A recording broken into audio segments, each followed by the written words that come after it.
for a while I wasn't reading anything, especially like I don't read like blogs or. I mean, I like get Game previews and Informer stuff in the and, like, mail. reviews. What was that? Previews and reviews I really can't do. No, I never, ever can't do it. I think an equal part. You don't like to read anything in the games press? No, it's Nope. probably just from like, over familiarity and a couple things, but just the usual stuff. I mean, everything.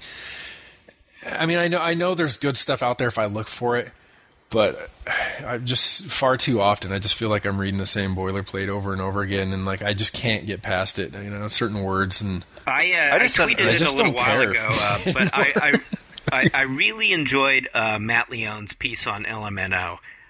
If you guys didn't see that, he wrote it on for OneUp, and it's sort of a post-mortem of that Steven Spielberg game that never happened, that EA was working on. oh, that's cool. That sounds like a good story. And not only was it a good idea, but it was well executed. He really did his research. It was just level-headed. He got into it like some good background. He got some good quotes and interviews.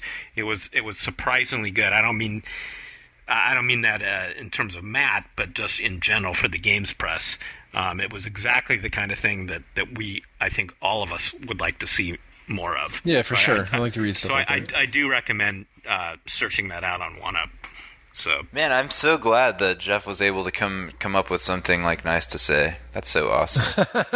No, because I don't mean to shit, because I know for a fact that there's good stuff. I mean, part of it is like, for whatever reasons, I end Disinterest. up on the shit. It's just like this self-perpetuating, self-affirming cycle where, like, I'll be looking at GAF, expecting to get annoyed and close that, but then I see a link to a review on some other site or a preview or something, and then I click that, and immediately it's like the first thing I do is just like send the link to Rory or whoever, and we're just like, oh fucking Lord, and talk shit on it, and then say, well, video games, gaming gamers, everyone, we're gaming gamers, and then close it, and then hate myself. And For me, I just gotten to a point to where like I don't really have that much time for games in my life in general, and yet I'm at a point where I'm like, when I do play games, I'm really enjoying it. Like, man, I really like Sunday is my sort of day to relax, and I play a lot of games, and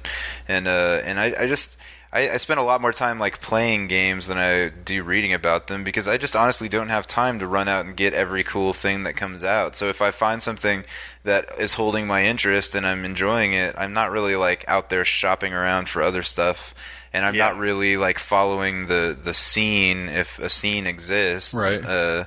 I've got Twitter, and I still hear about stuff, and I still know about the things that really float my boat. So it just doesn't matter to me anymore. And it's in that phase that I'm in too, where it's like, despite having like said, oh, let's get us out of the usual cycle of previews and reviews and cover some other aspects of gaming, but now it's the stuff I really just don't care about, the so-called gaming culture.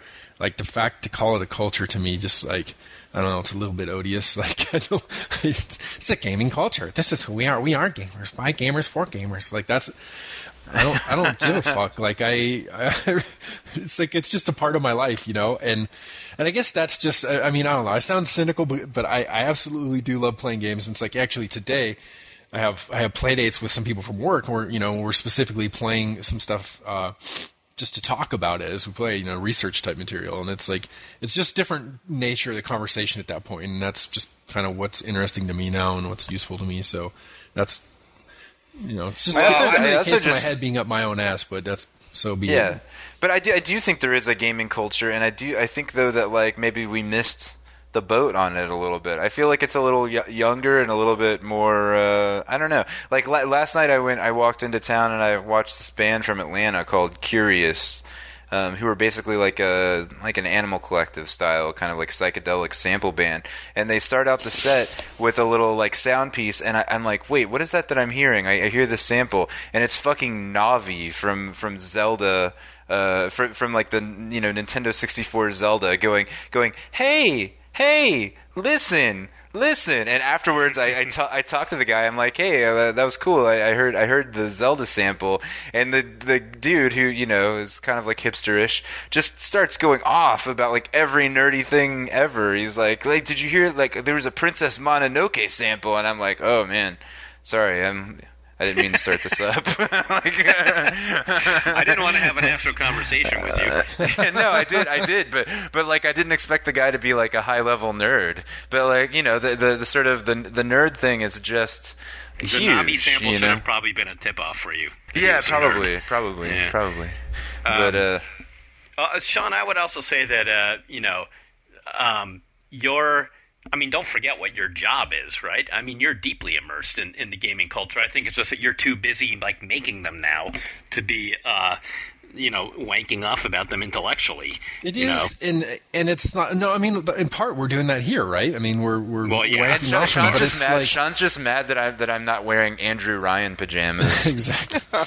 No, I think it's just the proportion, like when you just getting older, and I mean, when it's your career, like, okay, it made sense for me to do that, but I mean, even if I wasn't working in the games press the way it was, I would never have paid that much of attention to any of that. And I never, like even when I joined EGM, I'd never read any game websites. I knew that GameSpot existed, and I found that out like a couple weeks before when I started looking into it. So I think it's just true to character, but it's just all things in proportion, right? My life is characterized by a number of interests, and like, just for someone who wants to like live and breathe gaming so happens, and have that be their principal stamp of their identity, it's not me. But it also, Sean, it just so happens that you're just the kind of guy who's more into videos of people shitting on stuff than someone who's into reading about video games. And I have multiple locked forum accounts just to talk about that in that culture, in the pants shooting culture.